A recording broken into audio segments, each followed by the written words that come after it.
Alors, ça fait déjà quelques années que j'avais publié un article sur mon site lesconfins.com.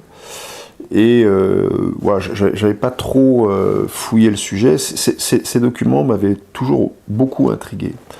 Et là, j'ai voulu, disons, réétudier, réanalyser ces documents en ayant l'avis d'astronomes. Ce qui était important, c'était d'avoir l'avis de professionnels qui n'ont pas, comment dirais-je, qui sont étrangers au monde de l'ufologie et qui ont un avis d'experts sur ces documents. Voilà. Et à ma grande surprise, l'avis de ces astronomes va dans le sens d'une origine non naturelle de ce ou de ces objets, peut-être qu'il y en a plusieurs. On voit d'ailleurs sur les documents que le cylindre n'a pas forcément la même longueur sur chaque document. Il y a des documents qui montrent un engin plutôt long et d'autres qui montrent un engin plutôt ramassé. Voilà.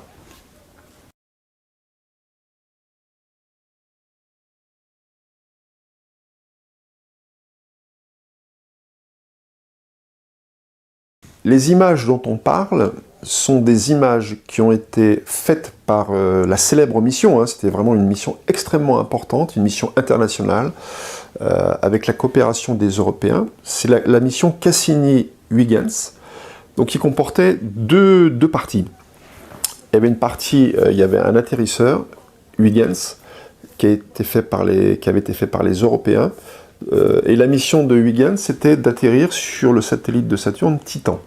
Ce qu'il a fait d'ailleurs, la mission a parfaitement réussi. On a eu des photos de l'atmosphère de Titan et même de la surface de Titan. Donc ça, c'est une partie de la mission qui a parfaitement réussi. Donc le vaisseau s'est scindé en deux. Bon, la mission a débuté en 2004. En 2005, Huygens a atterri sur Titan. Mais Cassini, l'orbiteur Cassini, a continué sa mission autour de Saturne. Normalement, la mission devait s'interrompre en 2008. Or, elle était prolongée jusqu'en 2017.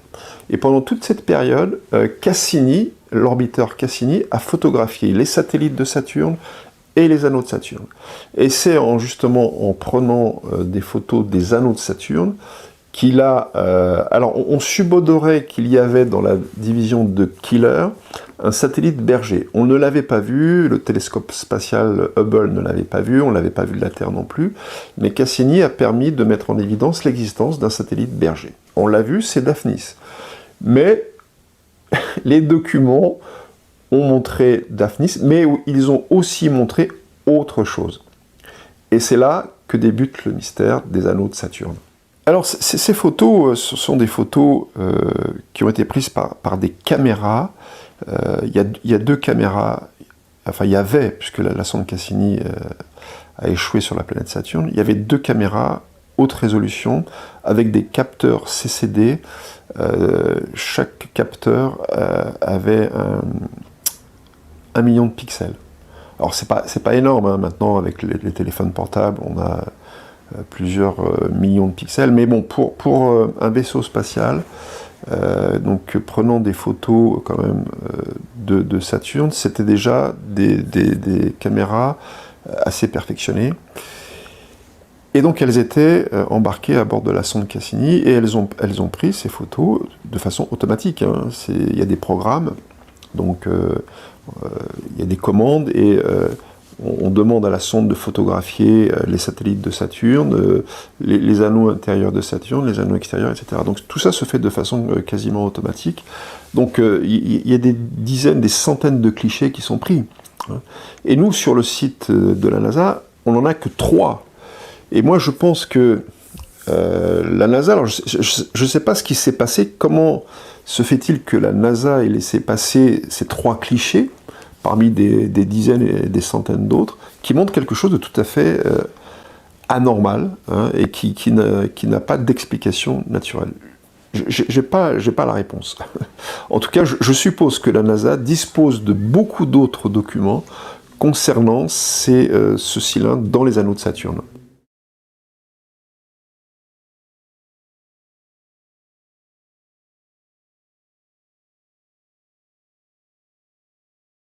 Alors, curieusement, ces images n'ont pas fait l'objet de commentaires, d'une part, de la NASA elle-même, ni du JPL.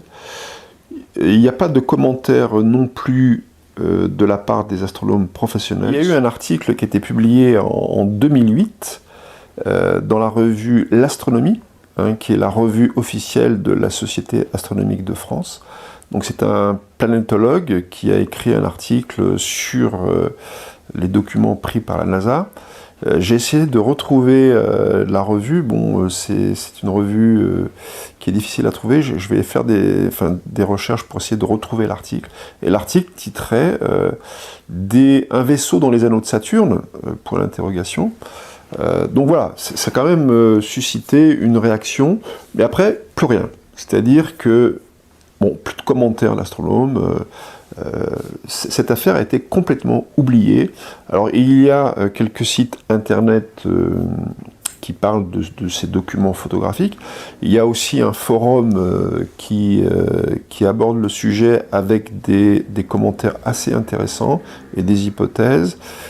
Mais le mystère demeure. C'est-à-dire qu'aujourd'hui, en 2018, on n'a pas d'explication qui permettrait de dire oui, on a affaire à un phénomène naturel.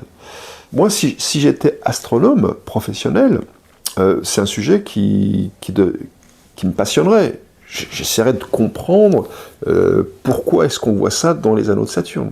On a l'impression, c'est l'impression que j'ai, qu'il y a eu une espèce de blackout sur ce sujet. La NASA n'en parle pas, le JPL n'en parle pas, les astronomes n'en parlent pas. C'est motus et bouche cousue. D'ailleurs, pour l'anecdote, je signale que j'ai contacté plusieurs autres astronomes professionnels, des astronomes qui avaient travaillé avec Seb Janiak, qui avait fait un livre sur les anomalies lunaires. Là aussi, il y aurait beaucoup de choses à dire. Et il avait fait lire son manuscrit par plusieurs astronomes professionnels qui avaient supervisé son travail. Voilà. On a recontacté ces astronomes professionnels, je ne dirais pas le nom, et ils nous ont opposé une fin de non-recevoir, c'est-à-dire qu'ils n'ont pas voulu commenter les documents de la NASA, comme si c'était un sujet gênant. Voilà. Donc, on a l'impression que les astronomes, peut-être que, je dirais en privé, ils abordent le sujet, en tout cas en public, ils ne veulent pas en parler.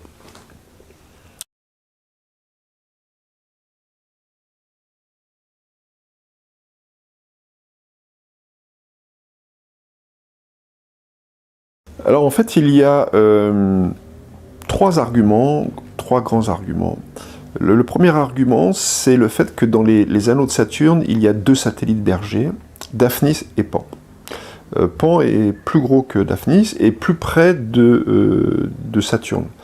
Ce qui fait que Pan est soumis aux forces gravitationnelles de Saturne de façon beaucoup plus importante que Daphnis.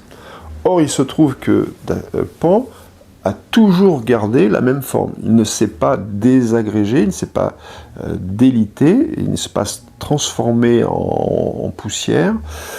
Il a toujours gardé la même forme alors qu'il aurait dû normalement succomber aux forces gravitationnelles de Saturne. Et Daphnis, qui est beaucoup plus éloigné de Saturne, lui se serait désagrégé d'une façon un peu incompréhensible et mystérieuse. Donc ça, c'est un des premiers arguments. Si Daphnis s'est désagrégé, Pan aurait dû le faire. Or, Pan ne s'est pas désagrégé, donc il est peu probable que Daphnis se soit désagrégé. Ensuite, il y a la question de la résolution des documents de la NASA.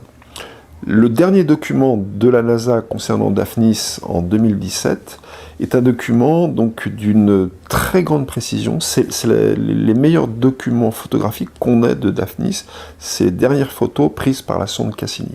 Et là, on voit quasiment tous les détails de la surface de Daphnis. Or, sur les documents qui ont été pris en 2008, on ne voit rien. On a l'impression que les documents ont été pris de très loin et la résolution est très faible. Pourquoi?